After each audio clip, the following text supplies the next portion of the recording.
Bonjour à tous, bienvenue pour une nouvelle rencontre de Cannes Cinéma. Nous avons le plaisir aujourd'hui d'accueillir Camille Clément. Camille Clément est première assistante caméra. Son envie de filmer est née lors d'ateliers vidéo animés par ses professeurs de collège et ça s'est prolongé avec son expérience en section cinéma au lycée, en option cinéma au lycée. Suivront ensuite une licence physique-chimie, un CAP de projectionniste, un master 1 de cinéma et l'entrée à l'école Louis Lumière. Après cette formation, elle enchaîne des stages et passe progressivement de troisième à première assistante caméra. Elle accepte tout type de projet en France et à l'étranger aussi. Et travaille aussi bien sur des films, des premiers films à petit budget, mais aussi sur des films avec de réalisateurs confirmés comme Arnaud Desplechin, François Ozon, Bertrand Tavernier, Nicolas Philibert ou encore Bruno Dumont.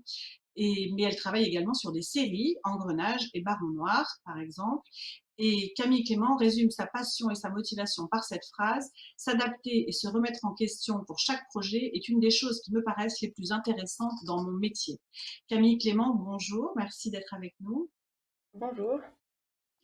C'est très gentil d'avoir accepté cette rencontre avec nos étudiants. Je vais les présenter, puisqu'on je les remercie aussi d'être avec nous. Alors, je vais commencer par Grégory, qu'on ne voit pas à l'image, mais qui s'occupe de la captation. Adrien, qui s'occupe du montage ensuite.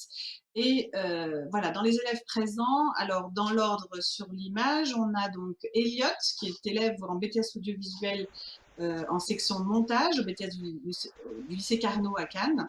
On a Alexandre en élève du BTS audiovisuel aussi également en section image.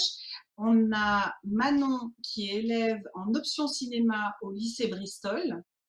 Puis dessous, nous avons Luc en section image aussi du BTS audiovisuel du lycée Carnot et Yann en section image au lycée Carnot également en BTS audiovisuel. C'est vrai qu'aujourd'hui, on a beaucoup de sections images et BTS audiovisuel. C'est un métier votre métier, Camille, est un métier qui est intéressant pour ces jeunes étudiants et qui est probablement un métier voilà, qui sera occupé par certains, en tout cas, de ces élèves, Alexandre, Luc ou Yann, puisqu'ils sont en section image, peut-être plus particulièrement. Mais c'est vrai que c'est aussi intéressant pour le montage. Elliot avait eu envie de nous rejoindre parce que c'est un travail que vous faites beaucoup entre les personnes en image et en montage. C'est un travail très lié, comme à peu près tous les métiers dans le cinéma. Alors, je vais arrêter de parler. Camille, pardon. Camille, vous êtes assistante caméra. Est-ce que vous pourriez nous définir ce métier, s'il vous plaît?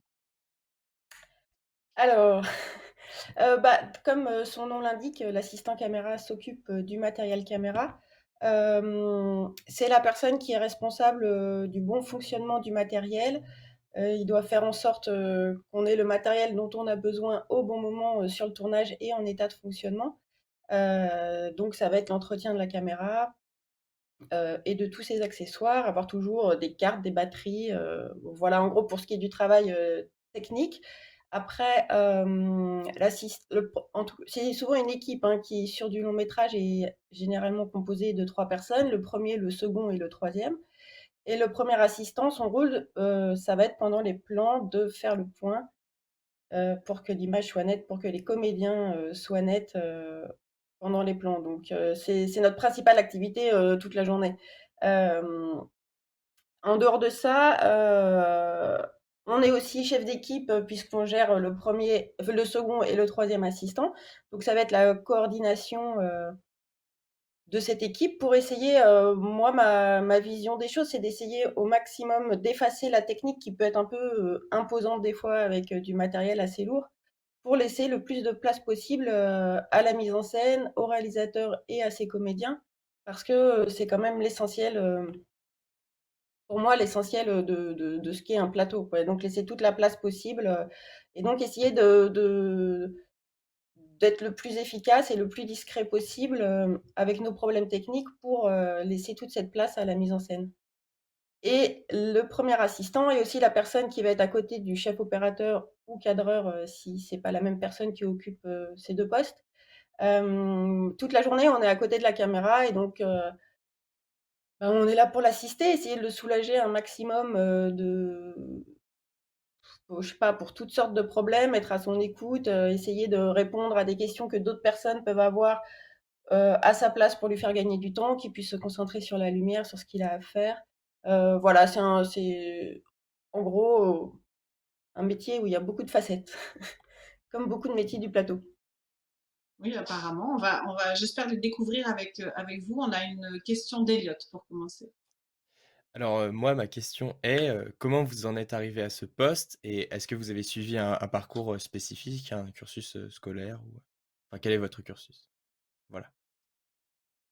Alors ça dépend si je remonte, tout au début. C'est vrai que comme, vous disiez là dans ma mini bio, j'ai commencé à faire un atelier vidéo, en troisième et c'est avec des profs, de gym, de latin, mais qui étaient des passionnés de cinéma et c'est là que moi j'ai commencé à filmer en fait, faire un court métrage, avec lequel on a pu aller dans pas mal de festivals de cinéma, étudiants, collégiens, voilà, j'ai découvert ça comme ça. Après j'ai fait une option, cinéma au lycée j'ai fait une option lourde quand j'étais en seconde, mais vu qu'après je suis allée en S, j'ai fait l'option légère.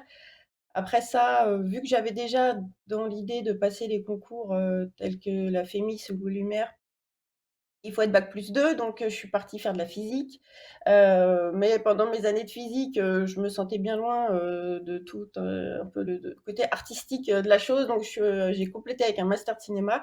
Finalement, j'ai passé le concours de Louis Lumière que j'ai eu et en sortant de Louis Lumière, c'est vrai que j'ai eu pas mal de chance parce que j'ai réussi à faire des stages, assez vite à la sortie et là, j'ai rencontré des équipes, qui m'ont soutenue et qui m'ont permis d'être assez vite payée, sur les films, ce qui est de moins en moins évident au poste de troisième. Les productions aiment bien nous demander des stagiaires conventionnés, ce qui est compliqué après pour pouvoir progresser, quoi. Moi, c'est vrai que je suis sortie de l'école en 2010 et c'est là que j'ai rencontré l'équipe d'un chef opérateur qui s'appelle Jérôme Almeras, avec qui après j'ai travaillé énormément pendant 7 ans à faire 4 films par an.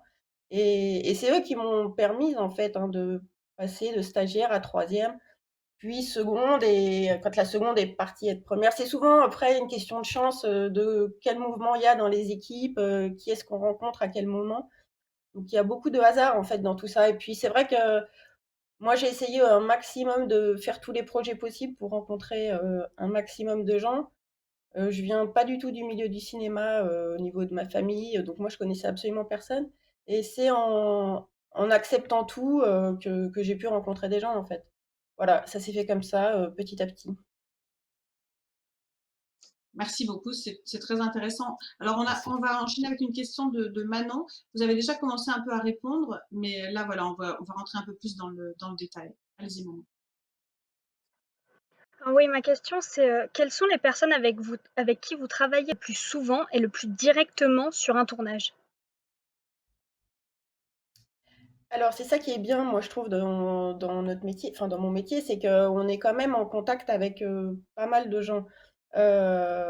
Surtout que moi j'aime bien l'idée qu'on fait un film tous ensemble, donc c'est pas parce qu'on est à côté de la caméra, un petit peu objet sacré, qu'on va prendre plus de place, enfin moi je suis pour que tout le monde ait sa place et j'essaie à chaque fois de me faire la plus discrète possible avec cet objet qui peut être un peu, impressionnant. Donc mon premier interlocuteur, c'est, mon chef opérateur, hein, avec qui je suis toute la journée, c'est lui qui me dit, «Il faut mettre telle optique», qui me parle de filtres, qui me parle du plan qu'on va faire, donc c'est vrai que c'est mon premier interlocuteur. Après évidemment, il y a mon équipe qui est là pour m'aider à travailler, heu et avec qui, bah, on va échanger toute la journée. C'est vrai que souvent sur les tournages, on se retrouve avec des talkie-walkie pour essayer de parler discrètement et donc on se parle, toute la journée. Donc ça, c'est vraiment les gens avec qui je suis le plus.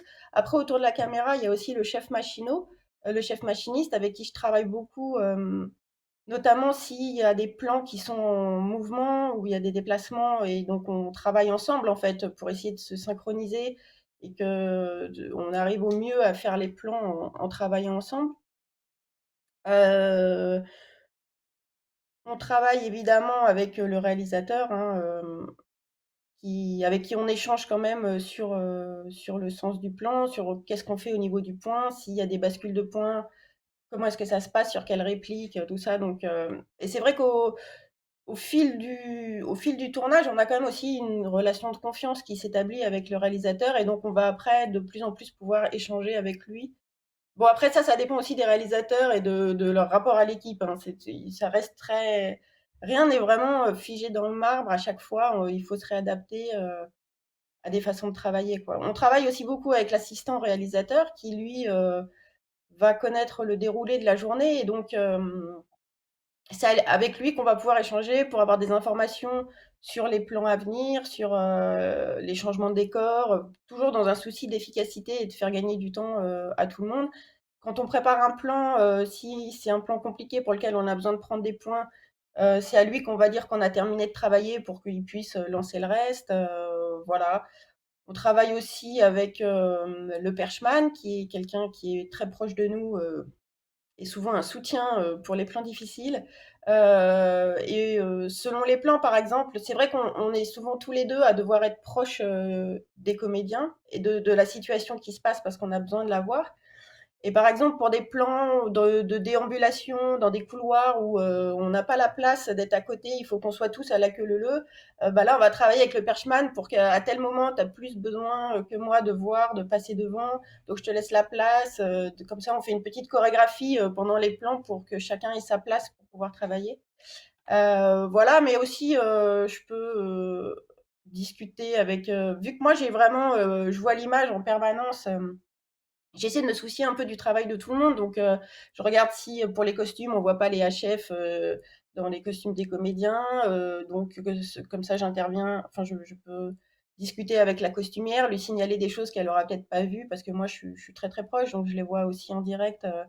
Ça peut être avec l'accessoiriste qui a besoin de régler un truc, le chef-op a pas le temps de lui répondre, et moi je peux lui répondre. Enfin bon, c'est vraiment tous les gens qui sont autour, à la face, quoi, on interagit avec tout le monde. Merci beaucoup.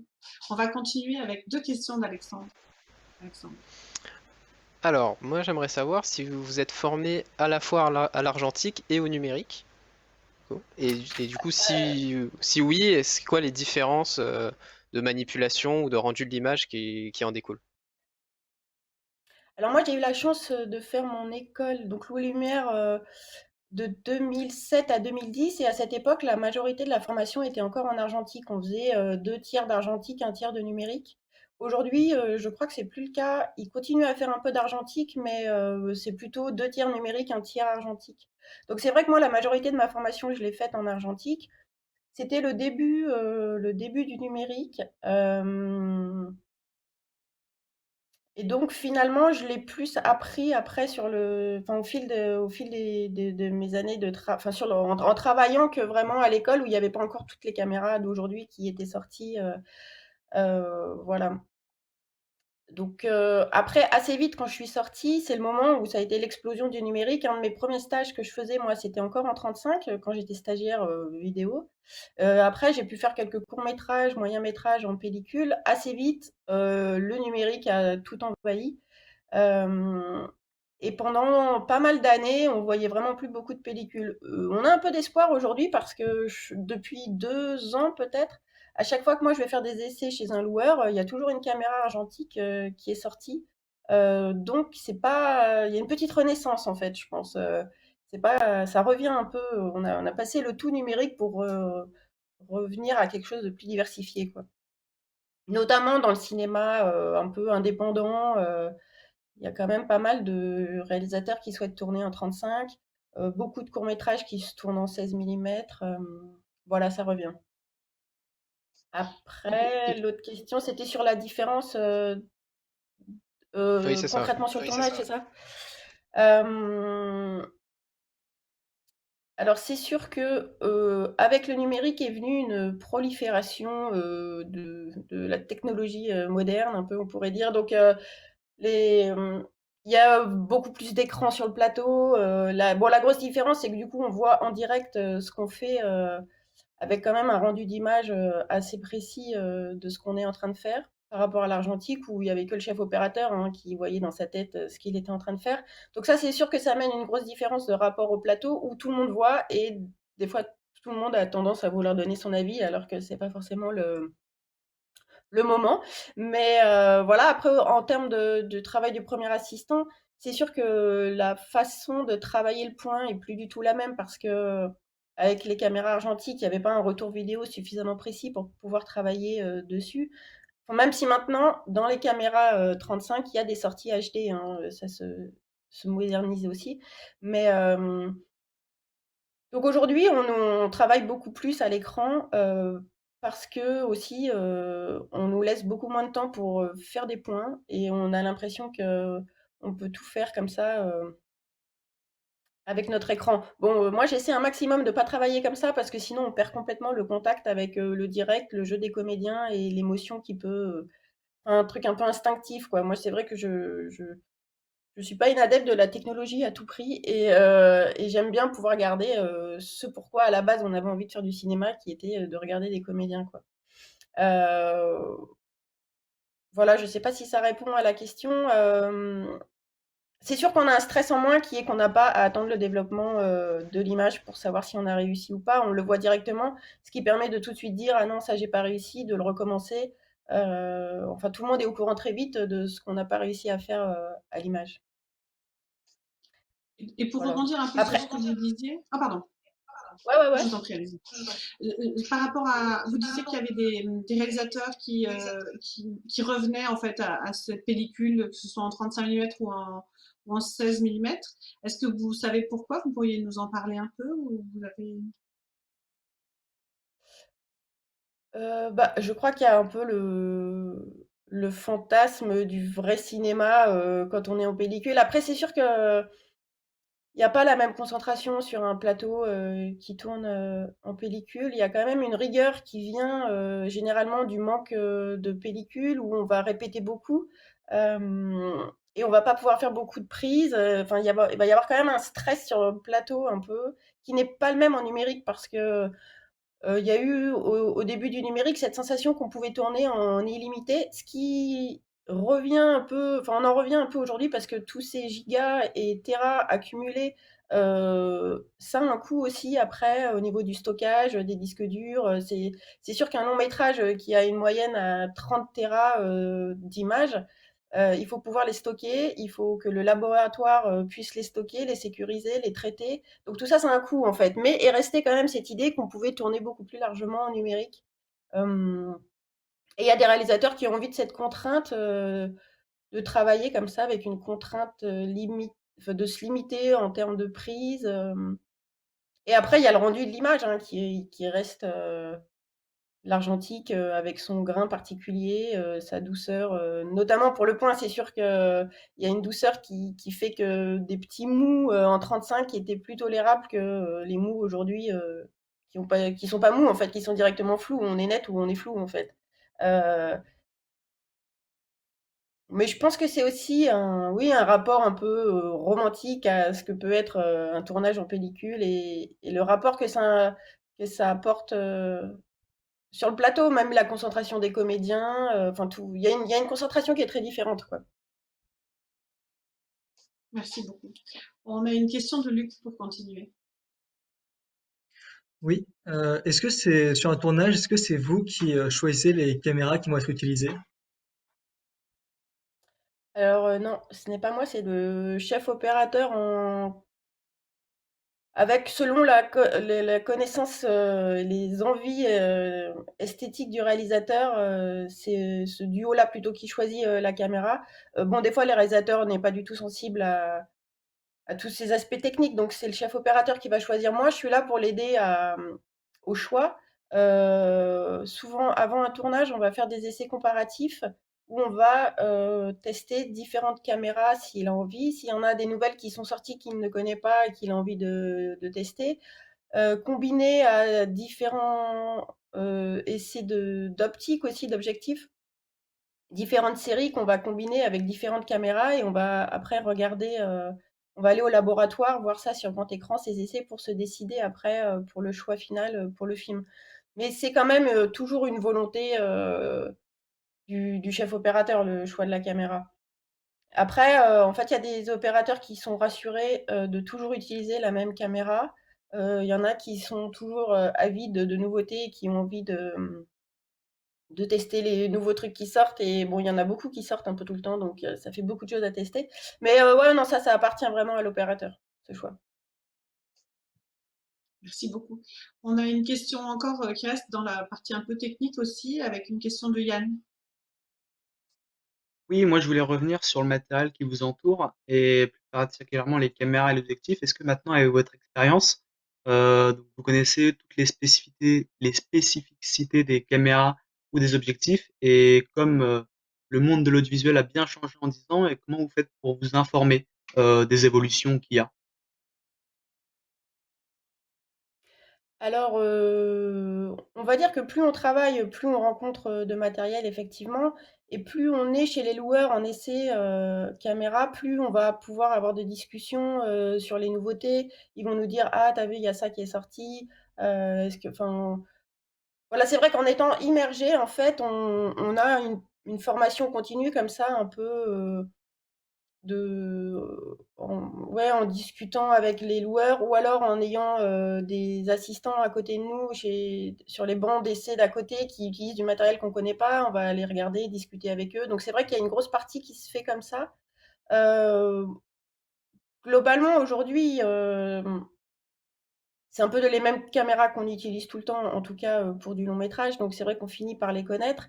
Après, en fait, moi j'ai l'impression que ce qui est important, c'est de connaître le mécanisme ou le oui, c'est ça, la logique un peu d'une caméra numérique et la logique de l'enregistrement RAW, par exemple, la logique de la compression. Et après, euh, si on est face à un nouvel objet, on va savoir ce qu'on cherche, même si on ne connaît pas tous les menus par cœur. Enfin, pour moi, on n'a pas besoin de connaître tous les menus, il faut juste savoir ce dont on va avoir besoin et où est-ce qu'on le cherche. Et c'est comme ça qu'après, on peut s'adapter à n'importe quelle caméra. Mais de toute façon, une caméra numérique, après, c'est la taille du capteur qui va changer, mais le fonctionnement, enfin la base de la théorie un peu du signal, c'est la même chose partout, quoi. Donc, une fois qu'on a compris ça, ça nous permet de comprendre tous les codecs qui vont sortir, les systèmes de compression.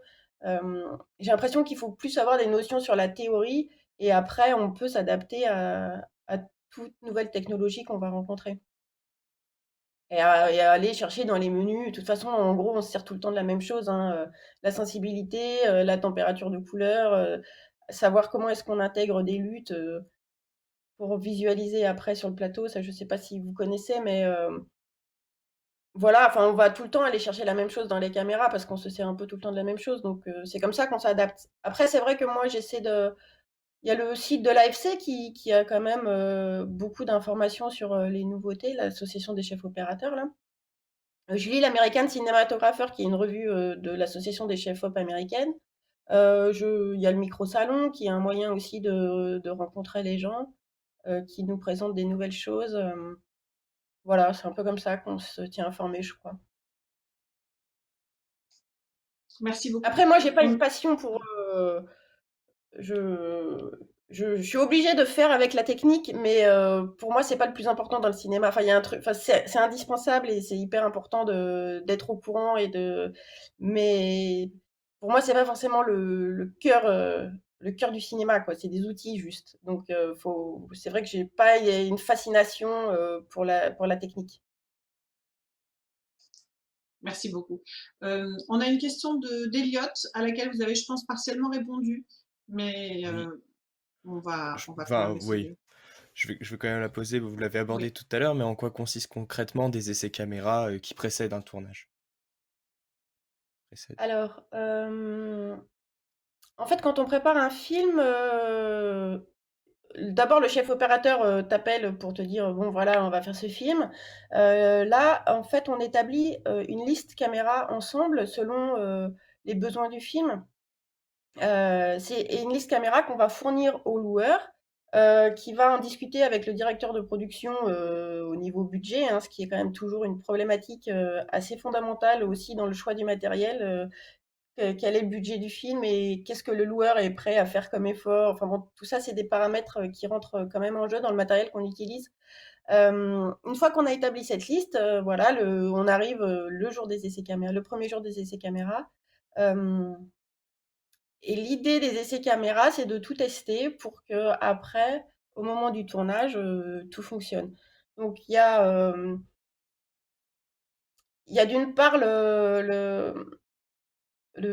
enfin le côté très caméra plus optique, donc il y a tout ce qui est calage, s'assurer que nous, quand on va faire le point et qu'on va afficher, bon, c'est vrai qu'on travaille beaucoup en pied plutôt qu'en mètres, hein, les optiques. Donc, si on affiche 6 pieds sur l'optique, si on met la graduation sur 6 pieds, s'assurer que sur la caméra, enfin, ça va bien être 6 pieds par rapport à la distance au capteur. Donc, c'est tous ces calages-là qu'on fait pour être sûr que si on fait le point comme ça sans regarder un écran, quand on affichera une distance réelle caméra comédien, enfin plan film comédien, si on l'affiche sur l'optique, ce soit bien net sur le capteur. Donc il y a ce travail-là. Après, on va travailler sur toute l'accessoirisation. Si on a une commande de points, si on a des émetteurs HF pour la vidéo, un cinétape. Enfin bon, donc nous, on fait notre config caméra pour qu'elle soit optimale et qu'elle soit prête à fonctionner tout le temps. Donc en fait, on fixe tout, puisque la caméra, elle va avoir tout le temps la même configuration tous les jours. Et l'idée, c'est qu'elle soit toute prête et que le matin, on n'ait plus qu'à la sortir, à mettre une batterie, une optique et ça y est, elle marche, quoi. On a déjà tous nos accessoires dessus. Ça, c'est surtout pour le travail du premier assistant qui va aussi tester toutes les configs, la config épaule, enfin, le stead, s'il y a du stead. Bon, je sais pas si je rentre trop dans les détails ou pas, mais Non, non, c'est bon, c'est très euh, bien. Je vous suis. donc voilà, en fait, on essaie d'anticiper toutes les situations qu'on va rencontrer pendant le tournage pour être sûr d'être parti avec tout ce dont on a besoin. Donc aussi, on a toute parce qu'avec le numérique est venu beaucoup, beaucoup de câbles. Donc être sûr qu'on va avoir les câbles pour faire tout ce qu'on veut. Si on doit déporter la batterie parce qu'on est dans une voiture, qu'on n'a pas beaucoup de place, être sûr d'avoir le câble qui va nous permettre de déporter la batterie. Si on doit brancher une commande de zoom, une commande de diaph. Enfin bon, voilà, on teste tout ça. Après, pendant ce temps-là, le second assistant, lui, il s'occupe de toute la partie rush, sécurisation des rushs, donc l'achat des disques durs, la configuration. Et le troisième va s'occuper de tous les moniteurs, construire son combo. C'est vrai qu'en fait, on essaie d'optimiser pour prendre le moins de temps possible après sur le tournage. Donc, on aime bien tout mettre sur roulante, tout roule et quand on fait un voyage, en gros, on le fait qu'une fois. Donc, nous, pour notre matériel caméra, on a une roulante où on met tous nos accessoires dessus, nos optiques. Et quand on part une fois, quoi. Le second, souvent, il se fait une roulante pour ses backups où en gros, il a plus qu'à brancher, mais tout est déjà pré-câblé. À la vidéo, c'est pareil, le combo, il est tout pré-câblé. La roulante pour les chargeurs batterie, il n'y a plus qu'une prise à mettre, tous les chargeurs, c'est au même endroit. Enfin voilà, donc en fait, c'est tout ça qu'on fait. Et avec aujourd'hui en numérique, une énorme part un peu d'anticipation du workflow avec le labo. Donc on essaie quand même d'éliminer tous les problèmes qu'on va pouvoir avoir au niveau de la chaîne. Avec un gros travail d'étalonnage des moniteurs. Par exemple, sur Baron Noir, on en avait 13 des moniteurs, donc ça fait beaucoup de moniteurs à étalonner, à vérifier que ça ne va pas fausser le travail du chef opérateur s'il se base sur le moniteur pour faire son image.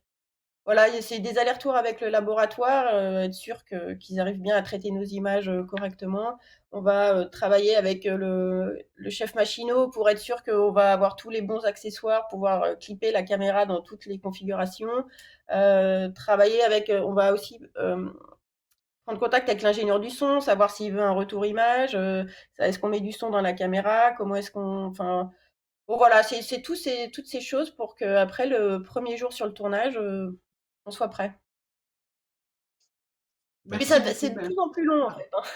On a de plus en plus Ouais. de travail, de trucs pas très intéressants à faire, mais on en a de plus en plus au cours des essais caméra parce qu'on a de plus en plus d'accessoires. Merci beaucoup. Eh ben, on va enchaîner avec Luc qui avait une question justement pour après. Oui, du coup, vous avez parlé là de vos habitudes avec, enfin, sur les essais caméra.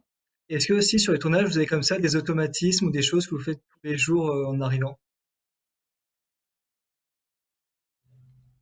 Alors c'est vrai que on a une petite routine, hein, déjà, pour moi, un des trucs fondamentaux, et ça je me rappelle que c'est quand j'étais à Louis Lumière, Yves Angelo faisait des interventions et un des premiers trucs qu'il nous a dit, c'est quel que soit votre poste, il faut que vous connaissiez le scénario. Et c'est vrai que en fait moi chaque jour avant d'aller sur le plateau, je relis mes séquences parce qu'en fait, on gagne énormément de temps à savoir ce qui se passe et on évite de poser des questions inutiles au chef opérateur qui a suffisamment de stress en connaissant son scénario, en fait, ou ce qu'on va tourner aujourd'hui. Alors, c'est vrai que comme ça fait un peu, ça paraît évident, mais il y a beaucoup de gens qui ne lisent pas, qui ne lisent pas le scénario avant de venir. Donc moi, c'est mon premier conseil en tout cas.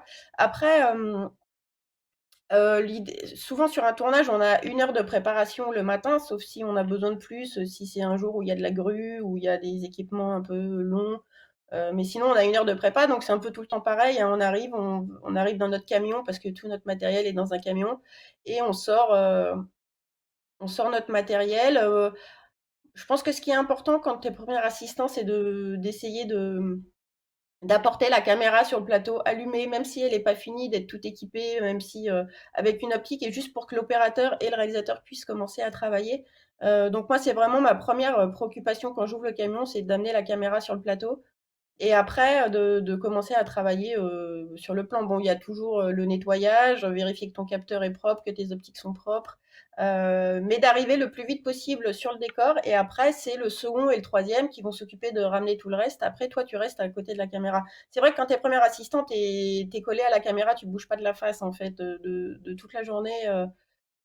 Et c'est pour ça que tu as une équipe qui, elle, va s'occuper du reste de l'acheminement du matériel, anticiper la journée. C'est ça qu'on fait beaucoup en préparation aussi, d'anticiper la journée, savoir comment vont se passer les changements de décor, dans quel véhicule, où est-ce qu'on stocke le matériel. Voilà, c'est un peu tout ça qui se passe le matin. Et après, il y a la préparation du premier plan qui se met en place. Merci beaucoup, c'est vraiment intéressant la manière dont vous présentez les choses. Alors, c'est sûr que vous avez des termes techniques. Bon, pour nos auditeurs, je pense qu'il n'y a pas de problème pour eux. Après, ce que je trouve intéressant, c'est cette vision que vous donnez du tournage pour les néophytes, on va dire, de cette vision de fourmilière, en fait, vraiment, où on a l'impression que chacun a vraiment ou une ruche, chacun a son rôle précis. Et c'est très intéressant cette manière-là de voir les choses aussi pour le public. Je pense que ce sera enrichissant pour nos jeunes étudiants qui regarderont.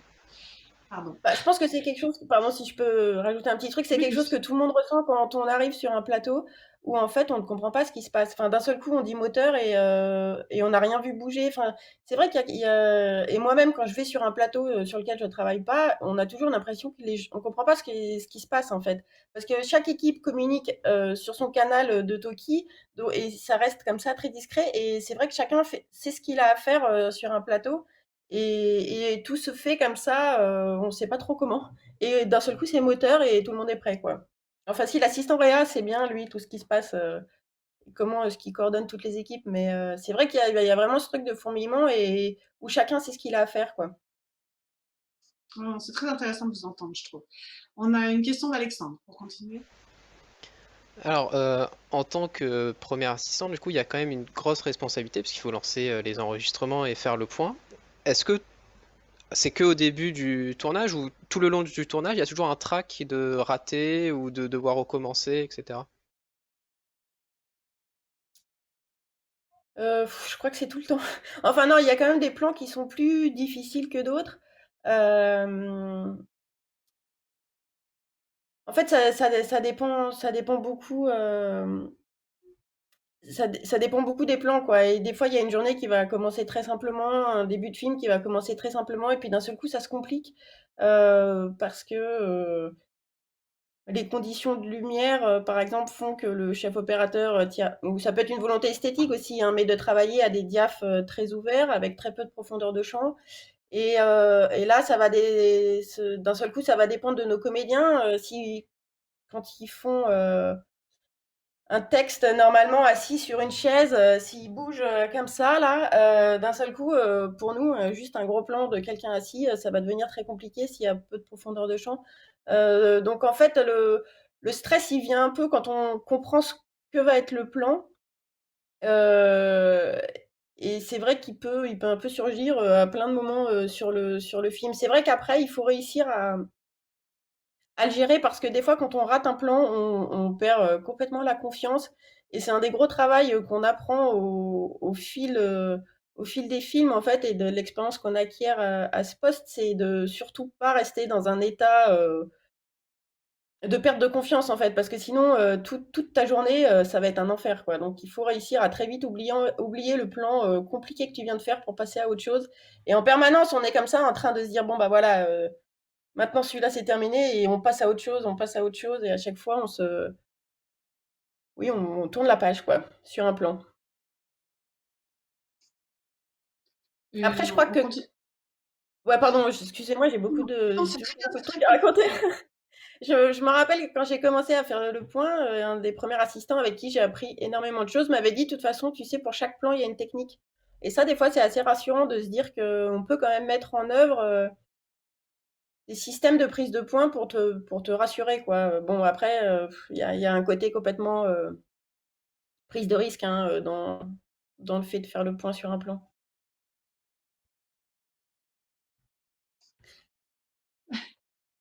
Merci beaucoup. On a une question de Manon.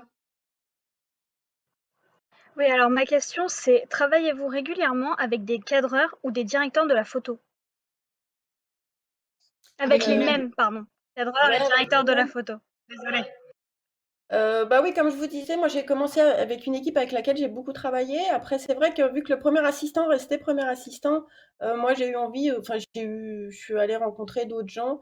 Mais en fait, ça dépend. Il y a quelques personnes avec qui je travaille régulièrement et des fois on m'appelle parce qu'il y a un jeune chef opérateur qui n'a pas d'assistant. Et comme ça, je fais des nouvelles rencontres. Ça bloque, je sais pas si chez vous aussi ça bloque. Voilà, donc en fait, ça dépend un peu des projets. Mais j'ai quand même quelques personnes avec qui je travaille régulièrement. Merci. On a une question d'Eliott.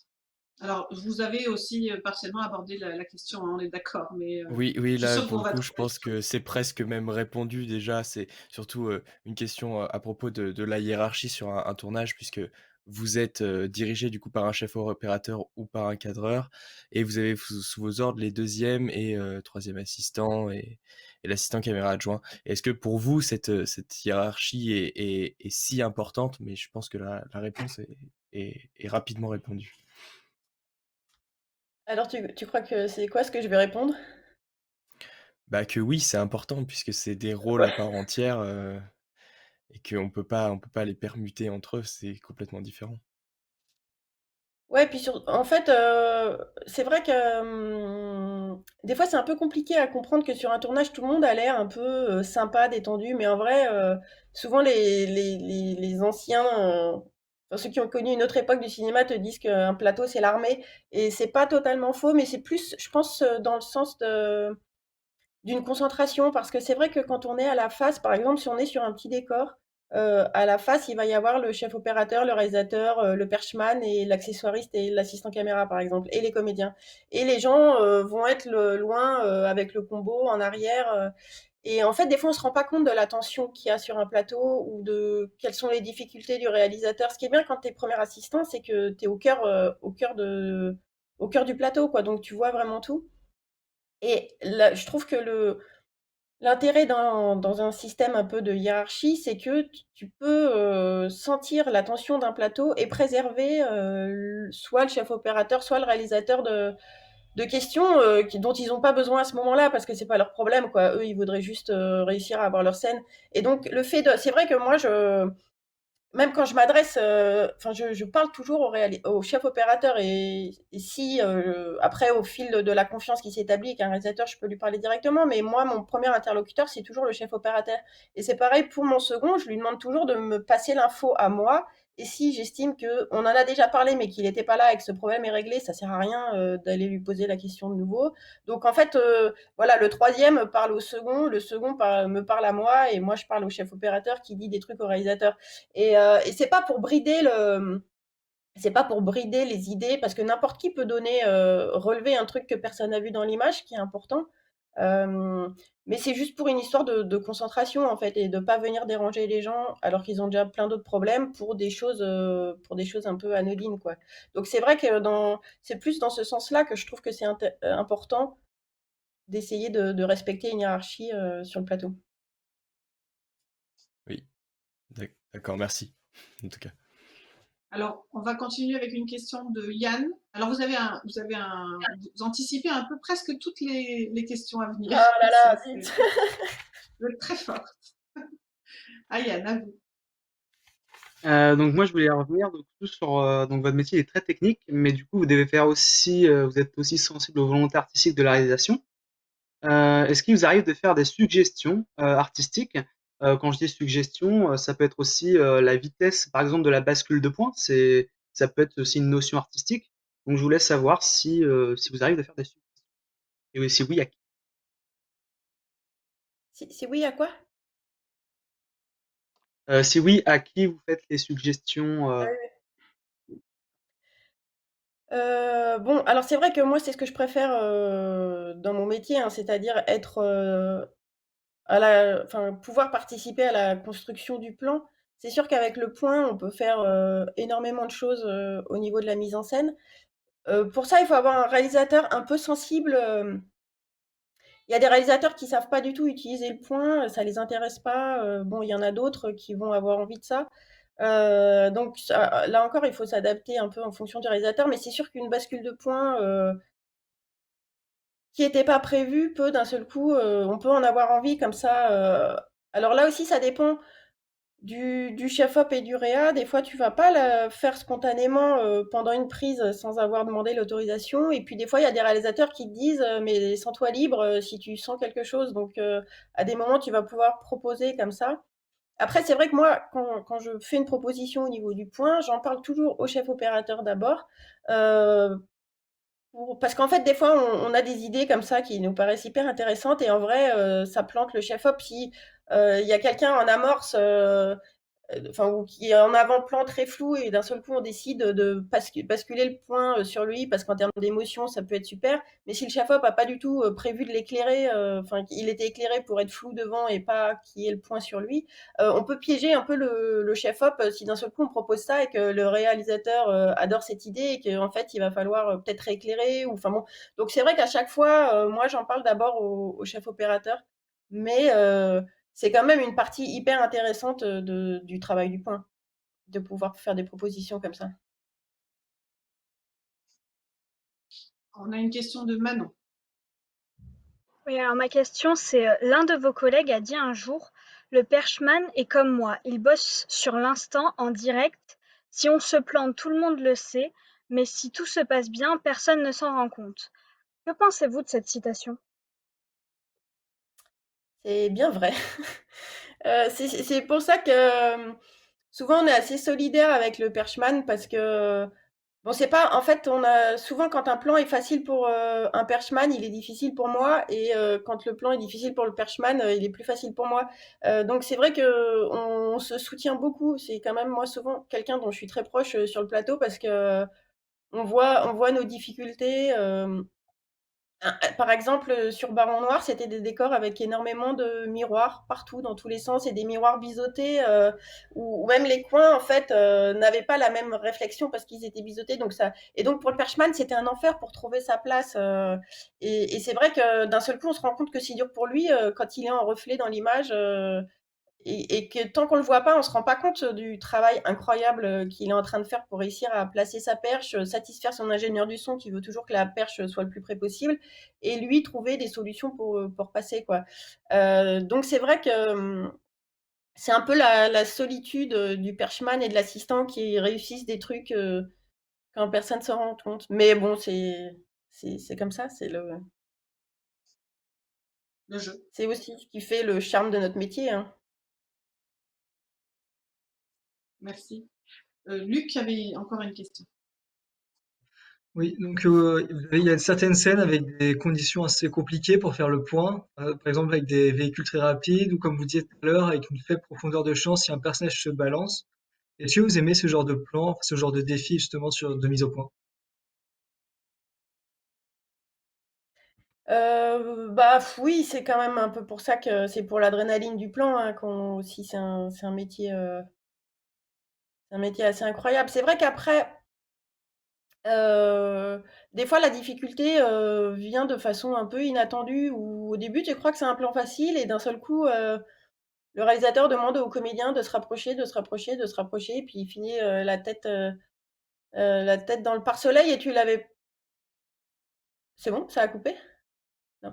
Et Oui, tu une tu petite l'avais pas structure. forcément vu venir donc ou alors si tu te rends compte, que les comédiens avec lesquels tu vas faire tout un film, sont incapables, d'être dans les marques qu'on leur place, et qu'il va falloir, voilà, gérer ça, ouais, en fait, oui, c'est sûr que c'est des défis, à chaque fois, mais c'est ce qui est bien. Merci Je ne sais beaucoup. pas si j'ai répondu totalement à la question. Luc, ça vous convient? Si. Oui, très bien. Après, des fois, Merci. des situations sont pas si, tu vois, par exemple, les voitures, des fois, en fait, la peur, elle est pas vraiment au niveau du point, mais plus au niveau du matériel. C'est-à-dire que quand on fait des cascades et qu'on voit notre petite caméra partir toute seule, foncer dans un mur, ou enfin, on espère que le crash test un peu, enfin, la façon dont on l'a protégée, ça va suffire. Si on est dans un hélicoptère et qu'elle est accrochée à une capsule en dessous, qu'elle va être toute seule dans les airs comme ça, enfin, des fois, le stress, il est aussi pour le matériel, parce qu'on en est aussi responsable, quoi, et qu'il faut être sûr que ce qu'on a fait va résister. Après, c'est en travaillant avec le chef machinot, hein, qui lui s'occupe de toutes les accroches et de la sécurisation, mais être sûr qu'on va réussir à déclencher et à enregistrer le plan. Le stress, des fois, il vient pas forcément que du point, mais aussi de la peur un peu pour notre matériel. Alors, Alexandre, c'est à vous. Vous avez une autre question, je crois. Alors, cette question a fait un peu écho du coup au passage argentique numérique, et j'aimerais savoir que c'est la différence réelle qu'il y a au cours, enfin qui est apparue au cours des différentes années d'évolution des technologies en tant que premier assistant.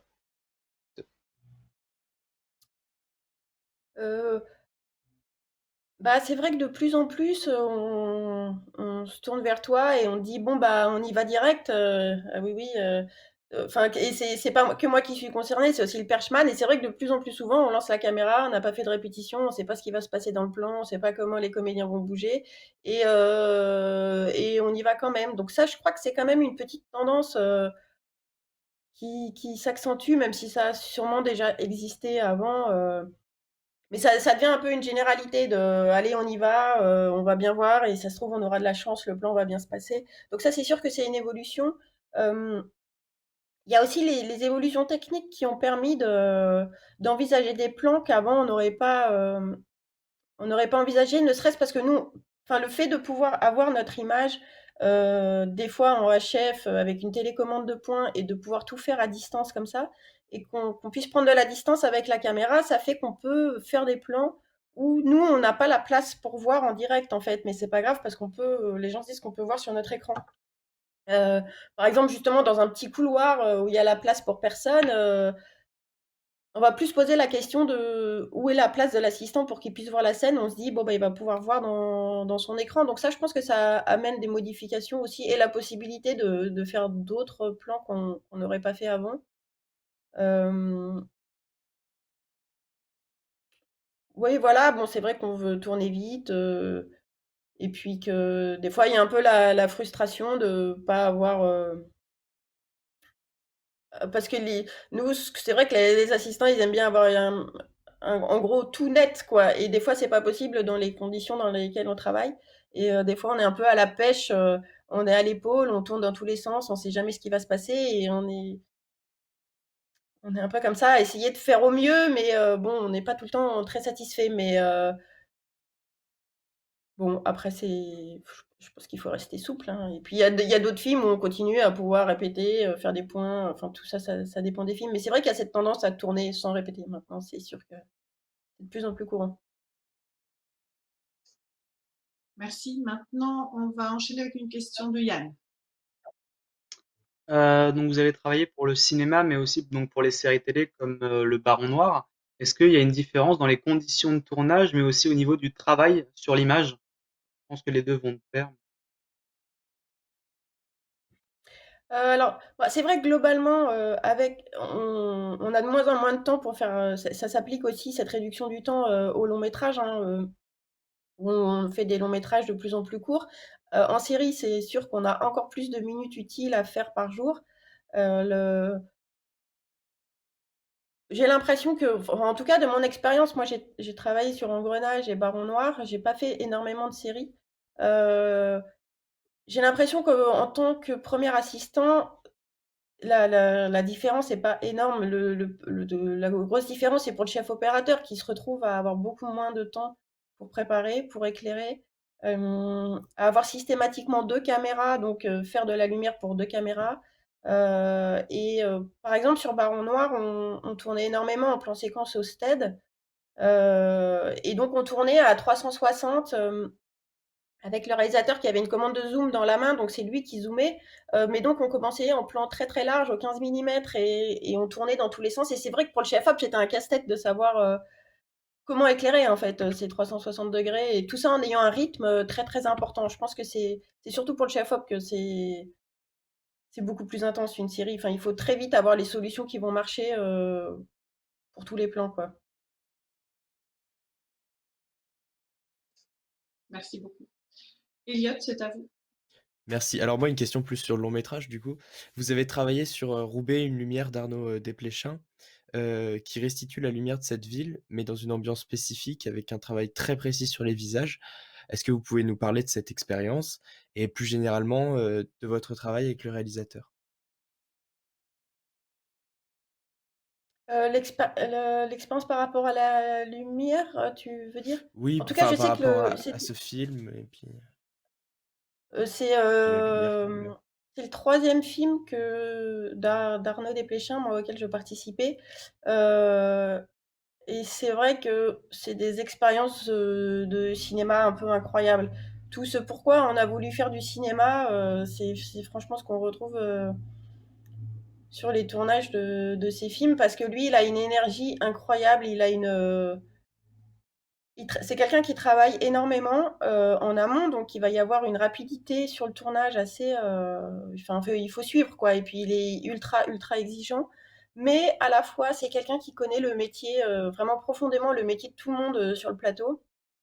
Et lui, il refuse de voir l'image, une image. Il voit pas l'image sur un grand écran HD. Lui, il voit encore l'image sur un petit transvidéo pâle.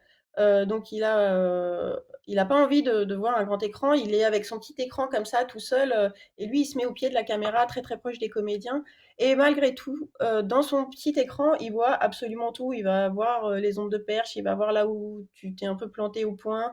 Justement, les bascules, lui, il a toujours un avis assez précis sur la façon dont il faut faire les bascules. Euh, et donc, c'est fascinant, en fait, parce que si à un moment tu t'es trompé, t'as pas réussi à un moment du plan, tout de suite, il va savoir te dire, non, mais ça, c'est pas grave, je m'en fiche, c'est pas ça que je vais monter, quoi. Et donc, c'est vrai qu'il a une vision très, très précise. Et du coup, c'est hyper agréable de travailler dans ces conditions, parce que déjà, on est porté par son énergie à lui, qui est une énergie de cinéma assez incroyable, et tout est pour les acteurs, quoi, sur ces plateaux-là. Donc c'est vrai que c'est assez beau à voir. Et à la fois, il a une précision, une exigence, mais dans un rapport encore très artisanal au cinéma. Enfin, c'est un mélange assez particulier. Par exemple, sur Trois souvenirs de ma jeunesse, moi j'étais seconde sur ce film, et on a fait pas mal de. On avait une iris manuelle, en fait. Donc on venait mettre devant l'optique pour fermer un cercle noir, quoi. Enfin, et donc c'est avec une petite, enfin quelque chose de très très simple, quoi. Vraiment un truc mécanique qu'on mettait devant l'optique. Et un jour on faisait ça dans un train et ça bougeait, et c'est moi qui le faisais. Et en fait c'était un peu saccadé parce que j'étais dans le train hyper inconfortable. Et lui, ça fait partie des défauts qu'il aime, parce que ça fait partie de la façon dont ça se tourne, et il prend une énergie ici. Donc c'est vrai que c'est des expériences de tournage assez incroyables. Après, par rapport à Roubaix, donc les trois films que j'ai faits, c'était Irina Lubchansky qui éclairait. Euh, et ils ont beaucoup réfléchi le placement des filles, notamment pendant les interrogatoires, pour tout le temps les mettre face aux fenêtres, pour qu'elles soient vraiment inondées de lumière, quoi, et qu'elles aient des regards très très lumineux, des visages très lumineux, qu'elles soient comme ça. Ce qui était hyper facile avec Léa, parce qu'elle se tenait toujours très très droite, alors que Sarah, dans son jeu, elle avait un truc comme ça, toujours très avec sa mèche et tout. Donc ça a été beaucoup plus compliqué. Enfin, c'est ce qui créait aussi un truc entre ces deux personnages différents. Mais voilà, en tout cas, c'est vrai que sur les visages, ils avaient vraiment la volonté de les rendre inondés de lumière, quoi. Merci beaucoup. Merci beaucoup. Merci. C'est intéressant, vraiment. Manon a une question. Alors, vous êtes au générique de Voyage à travers le cinéma français, le documentaire rétrospectif de Bertrand Tavernier. En quoi consistait votre travail sur ce film? Hem, alors là, en fait, on était en documentaire, moi, depuis, j'ai travaillé un petit peu sur le documentaire de Nicolas Philibert de Chaque Instant et aussi un documentaire, de Romain Goupil sur, Hans Hartung, un peintre. Et c'est vrai qu'à chaque fois en documentaire, on se retrouve dans une configuration beaucoup, beaucoup plus réduite. Le documentaire avec Bertrand Tavernier, on l'a fait avec un chef opérateur qui s'appelle Jérôme Almeras, avec qui j'ai beaucoup travaillé. Et donc, il y avait lui, moi, un ingénieur du son, une perchwoman, et voilà, en fait, c'est tout. Donc, là, on n'est plus vraiment assistant caméra, mais plus assistant image, c'est-à-dire que on s'occupe comme d'habitude de la caméra. S'il y a un peu de point à faire, on fait du point, mais on aide aussi le chef opérateur à faire la lumière, à mettre quelques projos. Sur le film de Nicolas Philibert, à des moments, je cadrais la deuxième caméra, et puis voilà, c'est ça, on fait un peu tout. On fait un peu de machinerie s'il faut, un peu de lumière. On est beaucoup plus polyvalent quoi, dans ce genre de configuration. Mais c'était quand même surtout un gros, gros plaisir de cinéphile parce que quand Bertrand Tavernier parle de cinéma, c'est juste incroyable. Après, c'est vrai que nous, on l'entendait juste raconter ses histoires. Et puis, c'est un raconteur d'histoires. Enfin, il est fascinant, quoi. Donc, c'est vrai que moi, sur ce film, j'étais juste trop heureuse de l'entendre raconter toutes ces histoires. Et ce qui était encore mieux après en voyant le film, parce qu'on voyait les extraits en même temps qu'il parlait. Nous, on l'enregistrait juste lui qui racontait ses histoires. Mais c'est vrai que c'était assez fascinant pour ça, de faire ce film. Mais c'est vrai que nous, on l'a invité plusieurs fois et c'est un invité absolument génial. Il est très, très, très cinéphile. Il parle de ses films à lui, mais il parle aussi des films des autres avec amour, passion. Il est passionnant. Je suis complètement d'accord avec vous. Non, mais surtout qu'il a une mémoire incroyable et Incroyable. il est Ouais. capable de se rappeler qu'à 12 ans, il avait vu tel film et dans ce film, il y avait telle séquence enfin, non, non, c'est quelqu'un de précieux hein, pour l'histoire du cinéma. C'est vrai. Et donc c'était hyper, enfin, on était vraiment content de participer à ce projet oui, qui avait pour but d'enregistrer un peu tout son savoir qui est encyclopédique. Merci beaucoup. Luc, c'est à vous. Oui. Quand vous regardez un film sur lequel vous avez travaillé, est-ce que vous arrivez à vous détacher de votre travail et à vous immerger dans l'histoire? Alors, à la première vision, jamais. C'est impossible. Enfin, déjà, il y a d'une part le stress, parce que quand une séquence commence et tu sais qu'il y a un plan dans cette séquence sur lequel tu as un peu galéré, tu as trop peur du moment où si ça se trouve, il va être monté. Enfin bon, moi, j'y arrive pas du tout, mais je crois que c'est le cas pour la majorité des techniciens qui découvrent un film pour la première fois.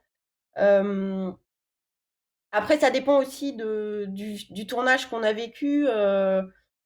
Récemment, je suis allée faire un film à Tahiti et ça a été une telle expérience, enfin, mais même humaine, physique, de ressenti, d'être comme ça au milieu du Pacifique sur cette île. Enfin, c'était tellement fort que, en voyant le film, c'était impossible de pas se remémorer chaque instant du tournage. Enfin, et à chaque fois, en fait, tu te dis ah oui, ce jour-là, qu'est-ce qu'on a galéré, il a plu énormément, il y avait du matos dans tous les sens, enfin, en fait, ouais, ouais, non, moi, j'y arrive pas. Il me faut des fois même 2 visions avant. Mais il y a toujours un moment où je réussis à voir le film, à dépasser ça pour voir le film, quand même. Merci beaucoup. On a une question d'Alexandre et Alexandre, allez-y, hein, pas de problème. Posez la question que Alors, moi, je me demandais, est-ce que vous conseillerez votre métier à quelqu'un qui veut se lancer dedans et quel serait votre conseil le plus précieux pour un débutant? Ben, moi, j'adore mon métier, donc je le conseille à toute personne qui a envie de faire du cinéma. C'est vrai que le gros avantage, c'est que bon, encore plus quand on arrive au poste de premier, on est tout le temps là, quoi. La caméra est nulle part sans nous. Donc, c'est-à-dire qu'on est de tous les plans du film, que ce soit une équipe réduite pour aller filmer le lever du soleil tout seul, juste avec le chef-op, on est là. Euh, S'il y a des plans, enfin, on est là tout le temps, quoi. Donc, si c'est une toute petite pièce et qu'il y a la place pour personne, on vire tout le monde, mais souvent, toi, tu arrives à rester. Donc, c'est sûr que on est au cœur du, on est au cœur du film et c'est ça que moi je trouve hyper intéressant. et à observer aussi, parce qu'on peut observer la relation chef opérateur-réalisateur, réalisateur-comédien. Enfin, on a un super poste d'observation, mais qui est aussi, quand tu es troisième assistant et que tu es au combo toute la journée, si tu es avec un réalisateur qui lui aussi est au combo, parce qu'il y a des réalisateurs qui veulent fuir un peu le combo et être plus proche de la face avec juste un petit écran tout seul, qui veulent pour eux tout seuls.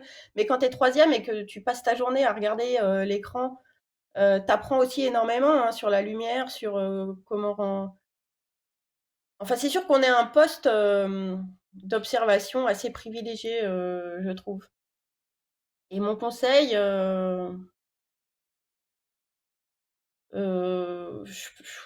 c'est compliqué. Je pense qu'il faut rester souple. Et c'est vrai que moi, c'est un chef avec qui j'avais travaillé qui m'avait dit que quand lui, il était assistant, il essayait de tout faire pour laisser un maximum de temps à la mise en scène. Et moi, c'est vrai que c'est un peu la chose que j'essaie de m'appliquer à tous les jours, à essayer de prendre le moins de temps possible pour que l'essentiel du temps soit consacré à ce qui est l'essentiel d'un tournage en vrai, hein, c'est-à-dire filmer des comédiens qui jouent. Donc, ce serait peut-être ça mon conseil. Merci beaucoup. Merci. On a 2 questions de Yann. Alors moi, je voulais savoir si, en dehors des tournages, est-ce que vous pratiquez des activités en rapport avec l'image? Je pense notamment à la photographie. Ben oui, je pense comme beaucoup de gens qui s'intéressent à l'image, hein, j'essaie de faire pas mal de photos. Après, moi, j'ai beaucoup, beaucoup au cinéma, enfin quand c'est ouvert, hein. Je vois beaucoup de théâtre, beaucoup d'expos, c'est un peu comme ça que moi je me nourris. Voilà, je filme beaucoup, un peu tout le temps. Voilà, c'est un peu comme ça que je pratique en dehors. Et pour votre deuxième question, Yann? Oui, j'avais une deuxième question. En fait, c'est par rapport au métier d'assistant caméra et au métier de cadreur, qui sont deux métiers très différents pour le coup.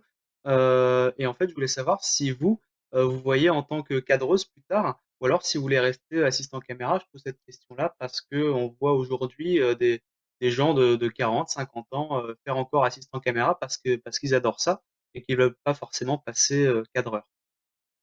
Et si, vous voulez passer, justement, cadreuse, est-ce que, donc vous avez fait déjà, des séries et du cinéma. Est-ce que ça vous intéresserait de faire du cadre normalement sur de l'événementiel? Je pense, notamment à des festivals ou des rencontres sportives. Hem, alors, moi, c'est vrai que, mon métier, il me plaît, surtout quand, je suis avec, un réalisateur qui a quelque chose à raconter, avec la caméra. Heu et aujourd'hui, j'ai plus envie de prendre du temps, pour essayer d'être, chef opératrice. J'ai eu la chance sur un film que je faisais comme assistante avec Irina Loubchansky, un film de Rabat Merzaimesh qui s'appelle Terminal Sud.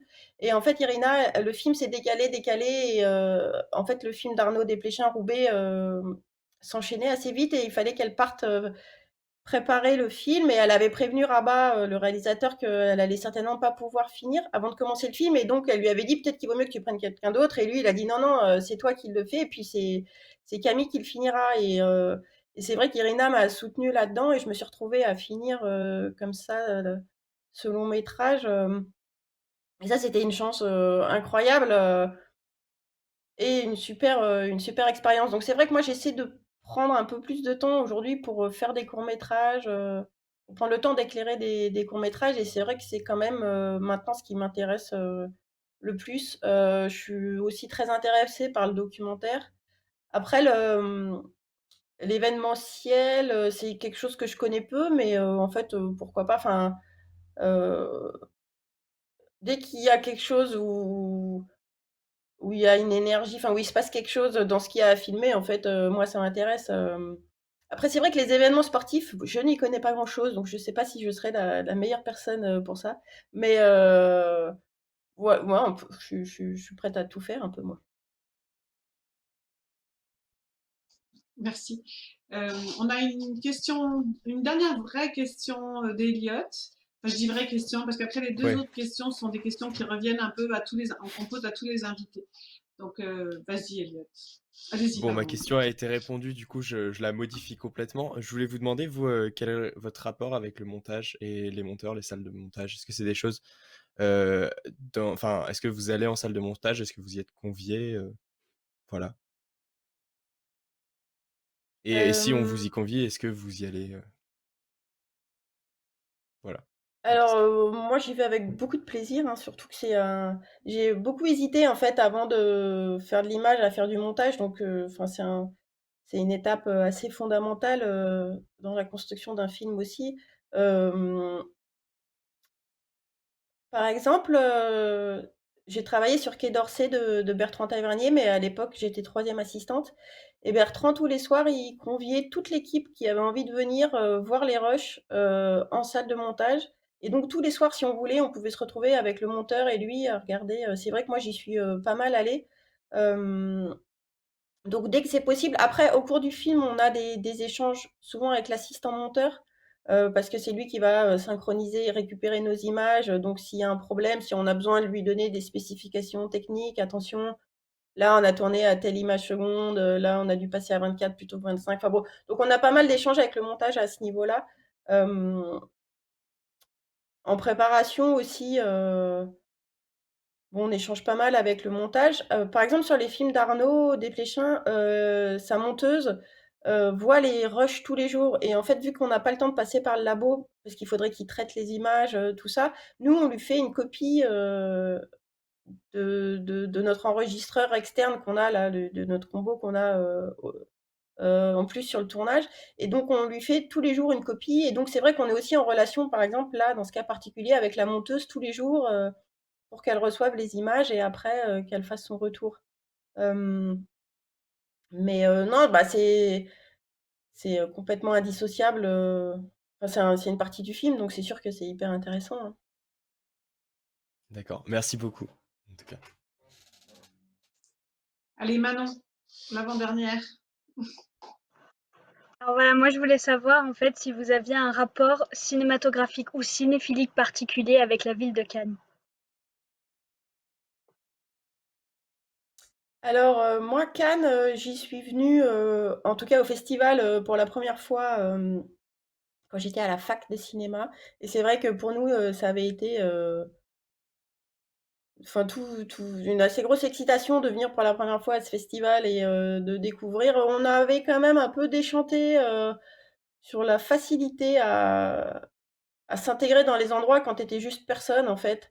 Donc il y avait ce côté un peu difficile où tu peux rentrer nulle part en fait, de vraiment enfin il y a un truc très très select à Cannes qu'il n'y a pas dans d'autres festivals, hein, quand même. C'est un truc assez particulier dans ce festival. Après j'y suis revenue beaucoup plus tard. En ayant fait plus de films, en connaissant plus de gens, et donc là, c'est vrai que ça avait un côté un peu plus agréable en ayant soit des films sélectionnés, soit des copains qui avaient des films sélectionnés. Donc c'est vrai que c'est plus du tout le même rapport. Mais c'est vrai que je suis venue déjà plusieurs fois au festival où je viens juste regarder des films en fait, où je passe ma journée à regarder 3, 4, 5 films. Donc c'est sûr qu'il y a ça. Et puis c'est vrai que j'ai eu des souvenirs de tournage aussi là-bas assez forts. C'est un film qu'on avait fait avec un réalisateur anglais qui s'appelait, enfin qui s'appelle toujours d'ailleurs, hein, Joel Hopkins. Et c'était un tournage où il y avait Emma Thompson et Pierce Brosnan comme acteurs principaux. Et moi, c'était la première fois que je tournais avec des acteurs anglo-saxons et ça a été une grosse claque de professionnalisme. Enfin, ils étaient incroyables, quoi. Et c'est vrai que j'ai ce souvenir à Cannes où on était venu une partie du film tourner dans les Esterelles, et au Majestic, je crois, je sais plus quel palace c'était, mais et avec ces deux êtres qui sont un peu des monstres du cinéma et pourtant qui sont d'une simplicité, une disponibilité sur le plateau assez incroyable. Donc c'est vrai que voilà, mes deux souvenirs avec Cannes. Merci beaucoup. Avant de donner la parole à Luc pour sa dernière question, moi j'avais juste une petite parenthèse. Si un jour, Camille, vous revenez pour tourner à Cannes, ici on a pas mal d'étudiants ou de jeunes qui sont intéressés pour venir voir des plateaux et comment ça se passe. Alors je sais que c'est très compliqué hein, dans le cinéma, que le temps est compté, que tout le monde est une énergie dingue, etc. Mais voilà, si jamais il y a une possibilité, n'hésitez pas. Moi, vous avez mes coordonnées, n'hésitez pas, nous on mettra en rapport avec des établissements ou des jeunes. Ça pourrait être une belle expérience pour eux. On sait jamais. Bah, on sait jamais. En plus, moi, je suis pour. Enfin, il y a des gens qui sont là pour regarder. Là. Je fais pas mal d'interventions, notamment dans une école qui s'appelle la Cinéfabrique. Et c'est vrai que moi, j'ai toujours été pour le partage du savoir, parce que je trouve ça important et puis qu'il y a pas de, on n'a pas besoin de garder ses secrets parce que personne n'a vraiment de secret. Tout le monde fait un peu la même chose. Donc, oui, oui, non, mais carrément, c'est tout à fait envisageable. Merci beaucoup. Allez, Luc, c'est à vous pour la dernière question est la plus compliquée souvent. Ah, Luc, il faut mettre votre micro. Excusez-moi. Pour vous, quel est le plus beau film du monde?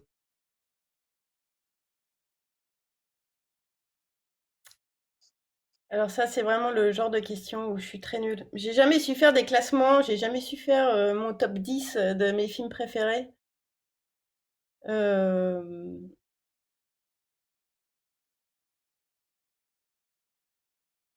Je sais pas si je vais savoir répondre. Vous savez répondre, vous? Allez, Elliot, Manon, Alors, Luc. moi, je suis dans le même cas que Alors vous, moi, ça serait très compliqué pour moi. par genre, Allez, oui, tu je poses quand pourrais. même Ah ouais, la moi c'est question. pareil. Par genre, peut-être. Mais bon, le Seigneur des Anneaux, peut-être. Parce que bon, voilà. C'est Ah oui. Non, même pas par un genre, petit c'est péché trop mignon, mais compliqué. bon, voilà. Mais même, c'était très difficile. Moi, je sais Et qu'un des Yann, films qui m'a non? le plus marqué, Ah, pardon. pardon. Allez, si, je vous prie. Non, Non, non, allez-y. mais enfin, c'est même, bon, c'est plus un cinéaste, mais c'est vrai que Bleu de Kieslowski, moi, c'est un film qui m'a complètement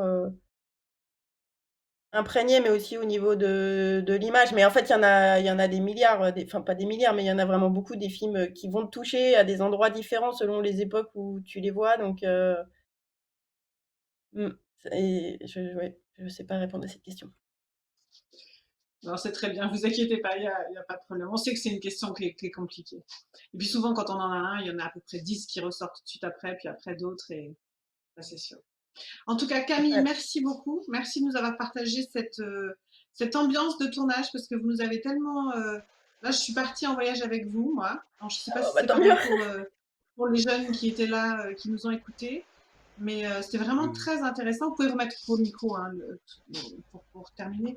Mais voilà, vraiment, c'était très intéressant. Et vous nous avez fait goûter un peu cette énergie de tournage, cette ambiance.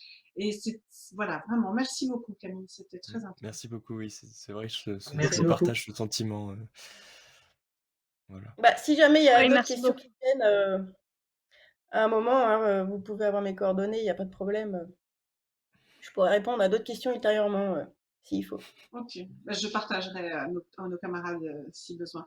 Merci Camille. Je voudrais remercier aussi donc Grégory qui était à la captation, prochainement Adrien qui va monter. Bon alors là il n'y aura pas grand chose à monter, mais au moins le début et la fin pour les cartons. Merci à Elliot, merci à Luc, merci à Manon, merci à Alexandre et merci à Yann pour votre présence et encore un grand merci à vous de votre disponibilité pour cette rencontre et à très bientôt j'espère.